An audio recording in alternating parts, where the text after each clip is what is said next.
السلام علیکم ویورز۔ آزمائش میں اللہ اذیت دینے کے لیے نہیں بلکہ کچھ سکھانے کے لیے ڈالتا ہے۔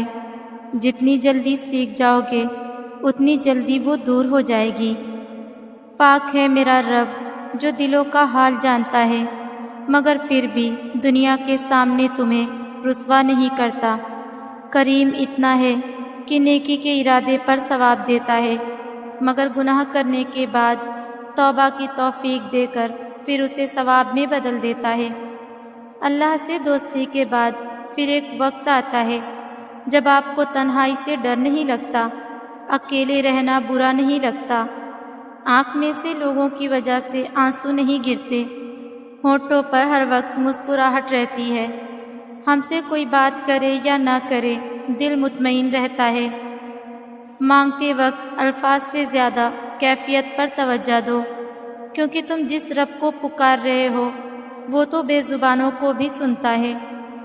اکثر ہم دیکھتے ہیں کہ ہمارے سامنے والوں کی دعائیں قبول ہو رہی ہیں، ان پہ عنایتیں کی جا رہی ہیں، اور ہمیں ایک جواب تک نہیں آ رہا۔ مایوسی ہوتی ہے نا کہ ہم بھی تو اتنی دعائیں مانگ رہے ہیں، دل میں طرح طرح کے خیال آتے ہیں کہ شاید اللہ تعالیٰ کو ہم سے محبت ہی نہیں، اللہ تعالیٰ ہمیں دینا ہی نہیں چاہ رہے، یا شاید ہماری دعائیں ہی نہیں پہنچ رہی۔ ہم کہانی کا ایک رخ دیکھ کر ہی مایوس ہو جاتے ہیں، مگر ہمیں یہ پتہ نہیں ہوتا کہ جس کی دعاؤں کی قبولیت پر ہم شک کر رہے ہیں، اس نے پتہ نہیں کتنی دیر اس لمحے کا انتظار کیا ہے، اس پر کس کس طرح کی آزمائشیں آئی ہوں گی۔ کبھی کبھی زندگی ہمیں ایسے مقام پہ لے آتی ہے جہاں قدم قدم پر ہم بری طرح سے معجزات کے محتاج ہوتے ہیں۔ یوں لگتا ہے جیسے معجزہ نہ ہوا تو ہم ابھی گر جائیں گے اور کبھی اٹھ نہ سکیں گے، یوں جیسے سب ختم ہو جائے گا۔ ہم اس قدر بے بس ہوتے ہیں کہ اپنا حال کسی کو سنا بھی نہیں سکتے، شاید اس ڈر سے کہ کوئی سمجھے گا ہی نہیں۔ لیکن تمہیں بتاؤں، زندگی کی ان مشکل ترین گھڑیوں میں بھی ہم کبھی اکیلے نہیں ہوتے۔ ایک ذات ہوتی ہے ہمیشہ جو انتظار کر رہی ہوتی ہے کہ کب ہم تھک کر اسے آواز دیں گے۔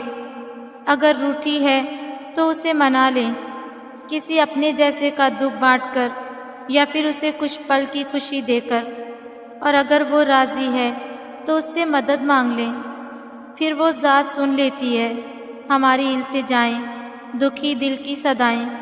پھر معجزے ہوتے ہیں، وہی معجزے جو ہمیں بچا لیتے ہیں، چاہے ہم کھائیوں کے دہانے پر کھڑے ہوں یا پھر کنویں کی، ہمیں گرنے سے پہلے ہی تھام لیا جاتا ہے، ٹوٹنے سے پہلے ہی سمیٹ لیا جاتا ہے۔ جانتے ہو کیوں؟ کیونکہ ہمیں معجزات عطا کرنے والی وہ ذات تو ہمیشہ سے ہی ہم پر بہت مہربان ہے۔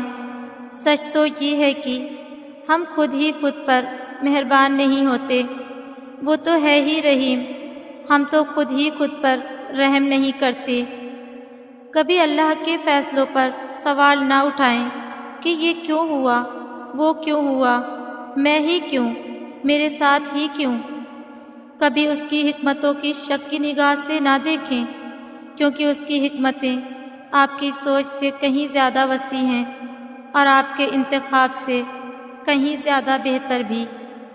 اور جب آپ ایمان رکھتے ہیں تب آپ ان چیزوں پر بھی یقین رکھتے ہیں جسے دوسرے نہیں دیکھ پاتے، جنہیں آپ معجزے کہتے ہیں، جنہیں آپ اللہ کی مدد کہتے ہیں۔ اور جب آپ یہ گمان رکھتے ہیں، یہ یقین رکھتے ہیں کہ اللہ ان کے ذریعے سے مدد کرے گا جن سے کوئی واقف نہیں، آپ بھی نہیں، تو پھر معجزے وہاں سے ہوتے ہیں جہاں سے آپ گمان بھی نہیں کر سکتے۔ پھر انسان کا اس کا یقین ہی اللہ تک لے جاتا ہے، جس کے ایک حکم سے سمندر 2 حصوں میں بٹ گیا۔ اس کے اختیارات کی نہ تم کو خبر ہے، نہ ذرہ برابر علم۔ ہو سکتا ہے ہو سکتا ہے آپ کو لگتا ہو کہ اللہ پاک نے آپ کو بہت ساری ایسی نعمتیں نہیں دیں جو دوسروں کے پاس ہیں، لیکن اللہ نے آپ کو بہت سی ایسی آزمائشوں سے بھی نہیں گزارا جس سے دوسرے گزر رہے ہیں۔ تو حالات جیسے بھی ہوں، شکر ادا کرتے رہیں۔ آپ کو پتہ ہے، روح کی غذا اللہ کی محبت ہے۔ روح جب بے قرار ہوتی ہے تو وہ اللہ کی محبت مانگتی ہے، اس کا ذکر مانگتی ہے۔ روح بھی بس کچھ وقت تک اللہ سے دوری برداشت کر سکتی ہے، اس کے بعد وہ آپ کو تنگ کرنے لگتی ہے۔ بے چین ہو کر، پریشان ہو کر، اداس ہو کر، یوں آپ کی روح آپ کو بتا رہی ہوتی ہے کہ اللہ کی ضرورت ہے۔ آزمائشوں میں کھڑا رہوں، تیری محبت کو محسوس کروں، تیرے در کی غلامی کروں، تجھے بس میں راضی کروں، یقین سے تیری رحمتوں کی بارشوں کا انتظار کروں، تو جیسا چاہے میں ویسا بن جاؤں۔ جب ہمت ہارنے لگے تو بس دل کو اتنا سمجھانا کہ جو ہو رہا ہے اس میں اللہ کی رضا ہے، اور جو ہوگا اس میں بھی اللہ کی رضا ہوگی۔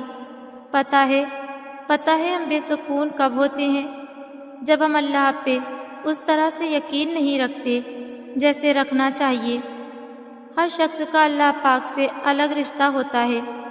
اللہ سے اپنے رشتے کو محسوس کریں، اس پہ یقین رکھیں، اتنا کامل یقین کہ اس سے اپنی ہر بات منوا سکیں۔ یقین کریں اللہ کی محبت کے علاوہ کسی محبت میں سکون نہیں ہے، اس کے علاوہ کوئی اچھا دوست نہیں ہے۔ جب تم اپنی پسند کے راستوں پر چل کر نتیجہ دیکھ لیتے ہو تو زندگی سے خفا ہونے کے بجائے اللہ کے راستے پر چل دیا کرو، کیونکہ وہ جو راستے تمہارے لیے چنتا ہے وہ تمہارے منتخب کیے گئے 1000 راستوں سے بہتر ہوتا ہے، اور جس منزل تک وہ تمہیں لے کر جاتا ہے تم اس کی مدد کے بغیر پہنچ بھی نہیں سکتے۔ جب آپ کو آزمائش سے نکلنے کا کہیں سے بھی راستہ نہ ملے تو سب سے پہلا کام یہ کریں کہ فوراً صدقہ دیں۔ آپ اللہ کے بندوں کے لیے راستے ہموار کریں گے تو اللہ آپ کے لیے راستے ہموار کرے گا۔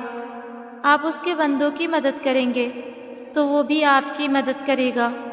اور یاد رکھیں کہ صدقہ صرف ہزاروں روپے سے نہیں ہوتا، صدقہ نیت سے ہوتا ہے۔ آپ نے اللہ کی رضا کے لیے جو دے دیا وہی آپ کا صدقہ ہے، پھر وہ روپے ہوں، وقت ہو، ہمدردی ہو، علم ہو، نیت ہو یا چند میٹھے بول ہوں۔ اپنی نعمتوں کو بانٹنا سیکھیے، کیونکہ دینے والے کبھی خالی نہیں رہتے، اور قرآن میں اللہ نے فرمایا ہے کہ ایسے دینے والے لوگ جو اللہ کی رضا کے لیے دیتے ہیں اور دے کر جتلاتے نہیں ہیں، ان کا اجر اللہ کے پاس ہے، اور انہیں نہ کوئی خوف ہوگا اور نہ ہی وہ غمگین ہوں گے۔